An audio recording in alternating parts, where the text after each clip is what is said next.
The turning of the year is always a time of retrospection and anticipation for the possibilities of the new year. And for me, it's a time of colored pens and pencils and washi tape and the rending of magazines to make inspiration boards, because all we have to do is to decide what we do with the time that is given to us. And I have some really great plans for this year. Stay tuned to find out about my latest adventures into the wilds of sewing and historybounding the F out of life.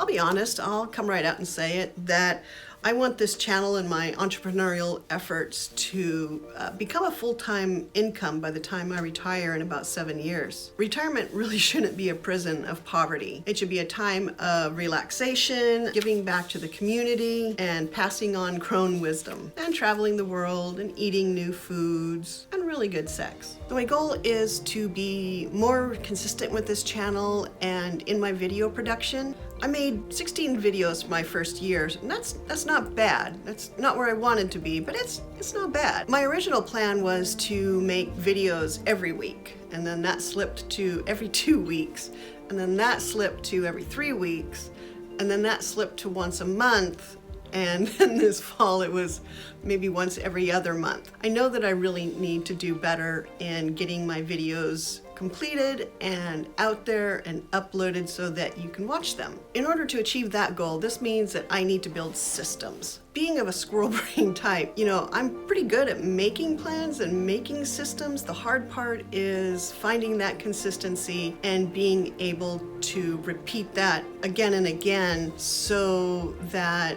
making these videos becomes much easier and I can get them out in a much more timely manner. I've started using Notion to stay somewhat more organized. Being of a squirrel brain type, I really need tools and systems to stay consistent, whether it's in planning videos or sewing or just basically life. When I'm planning a video, I've created a template based on Ali Abdal's template that he provides free from his website, and I'll provide a link down below.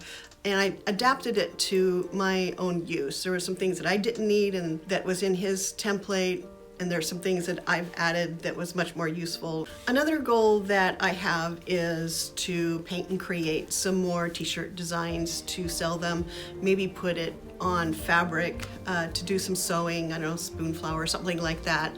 Being in a squirrel brain, I can't really stay in one lane with just sewing or just videos. And I've been doing t-shirts for quite a long time. Started them back in 2012 doing kind of snarky, geeky designs that I sold on Cafe Press and Zazzle. I've branched out into having an Etsy shop, so I think that I will be doing more t-shirt designs and something along the lines of designing some fabric that I can sew with. I'd really like to get some printed linen and have some fun and play around with that a little bit. If y'all like it, I can put it in my Etsy shop. There was a really great video I watched. I forget her name. I'll put a link. I'll find it and put a link down below. Maybe it was Mariah Patty who designed her own fabric and then sewed a stunning dress from it. I'd love to kind of play around with that concept of designing a fabric specifically for, the construction of the garment so that, all the seams and the designs kind of flow together. I think that would be a lot of fun to work on. I've looked at Spoonflower, but their fabric selection is kind of limited. So I'm looking for someone that can maybe do some voiles that have linen or linen cotton blends or some other types of fabric that I can sew with. I watch a lot of, YouTube videos from all the YouTube gurus, and they talk about, doing affiliate marketing, and that's not really something I want to pursue. So I'm looking at selling my own t-shirt designs in the fabric as being my own affiliate marketer for myself. The profit margin and the ROI would be much higher, so go spend your money on my t-shirt shop because mama needs a new studio. Last year was my first time participating in CoSy, the online costume symposium, and my hat is really off to the coordinators and the moderators of that weekend. Really, their hard work, what made all the difference in making it a successful event. I didn't try to take on too much as it was my first go. I was really there to learn, but now that I'm no longer a CoSy virgin, I have a lot more plans and I'd like to really participate much more fully this year. And I'm really ready to run at it like a gold rush miner running into a brothel with a fistful of dollars and a 3-year need. So for CoSy, last year I made 2 videos, and this year I want to make at least 3 videos.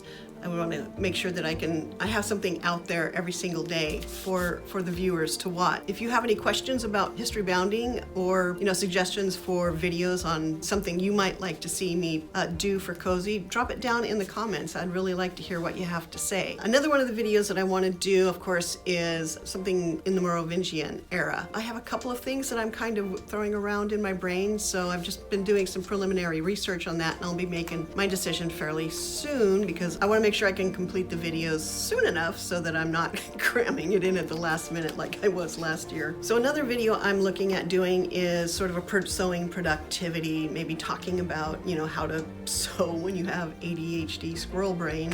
It seems that a lot of people out there struggle with this, not just myself. So I might do a video on that. I just haven't really decided what I'm doing yet.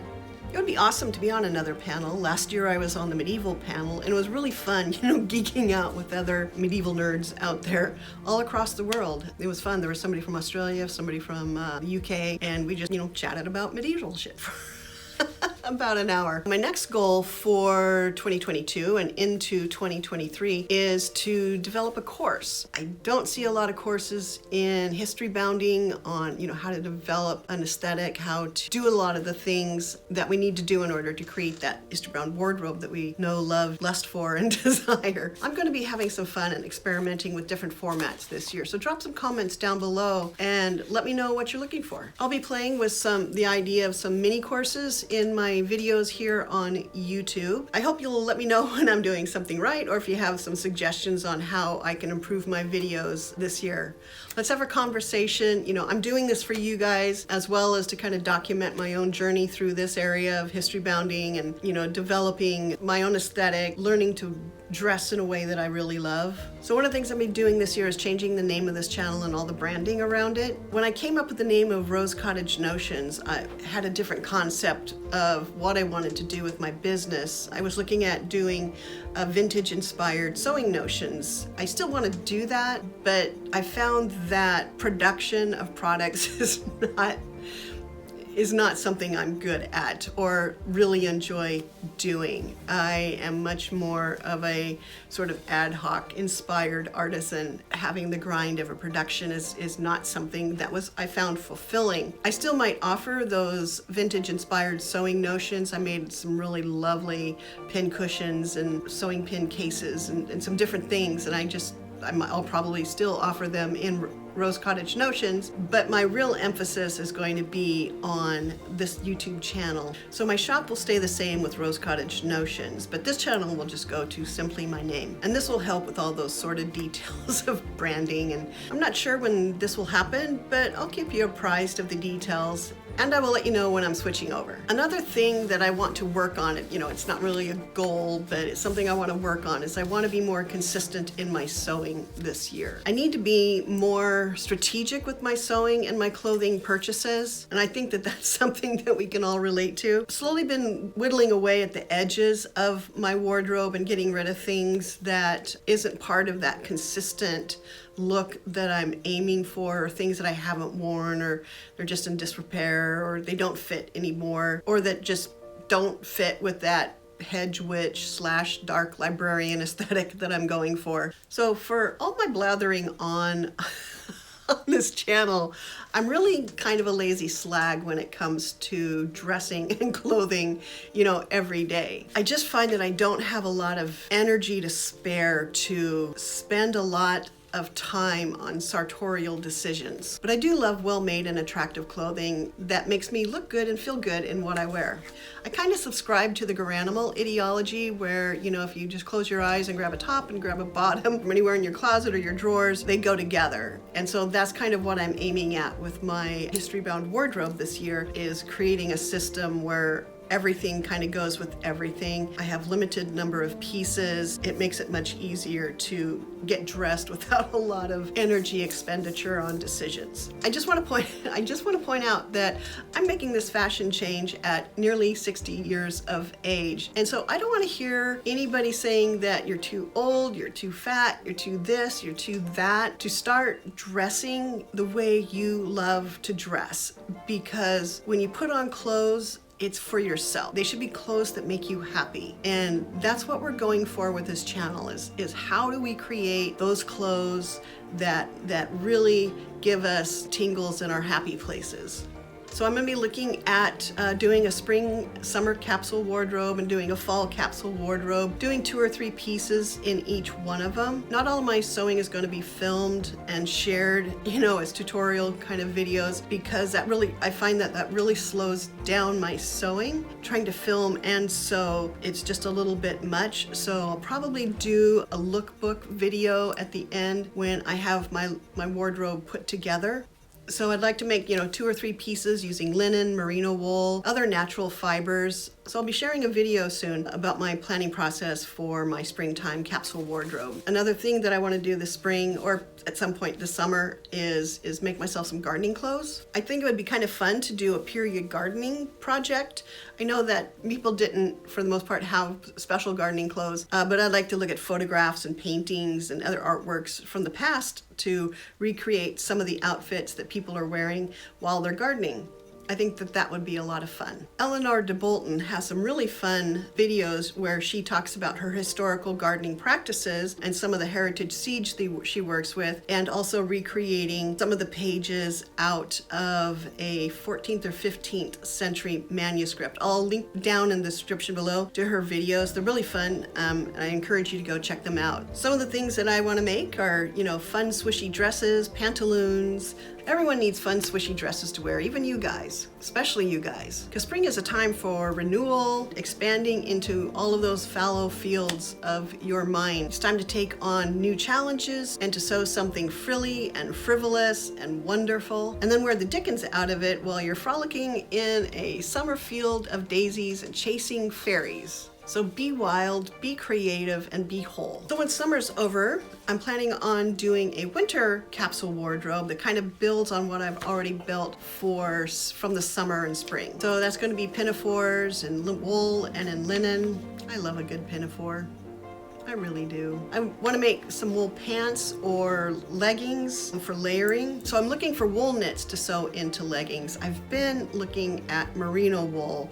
I may just end up buying them. There's a couple of really good sources online, and by the time you buy the fabric, it's about the same price as purchasing them. So we'll see what I do with that.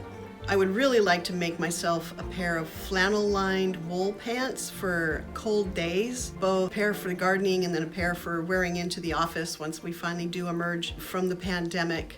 I want to make myself some more wool skirts for wandering about the misty mountains and collecting mushrooms. And those skirts we're going to have lots of swish and sass, because skirts should have lots of swish and sass.